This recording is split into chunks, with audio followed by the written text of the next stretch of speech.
மணிரத்னம் அவர்களின் தளபதி படத்தில் மம்பூட்டி அவர்களின் உதவியாளரில் ஒருவராக நாகேஷ் அவர்கள் வருவார். நாகேஷ் அவர்களிடம் 10 நாள் கால்ஷீட் வாங்கி இருந்த போதிலும் படத்தில் நாகேஷ் அவர்கள் நடித்த 3 காட்சிகள் மட்டுமே இடம்பெற்றிருந்தன.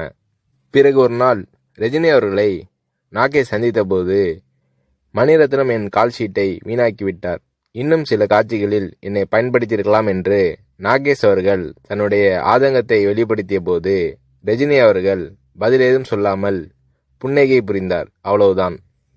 பின்னர் தான் நாகேஷ் அவர்களுக்கு ரஜினி அவர்களின் மௌனத்தின் அர்த்தம் புரிந்தது.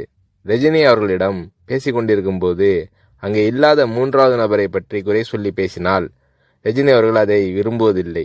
3வது மனிதரை பற்றி பேசுவதோ விமர்சிப்பதோ நாகரீகம் இல்லை என்பது ரஜினி அவர்களின் பாலிசி. இது நாகேஷ் அவர்களுக்கு தெரிய வந்தபோது ரஜினி அவர்கள் மீதான மதிப்பு நாகேஷ் அவர்களின் உள்ளத்தில் பல மடங்கானது.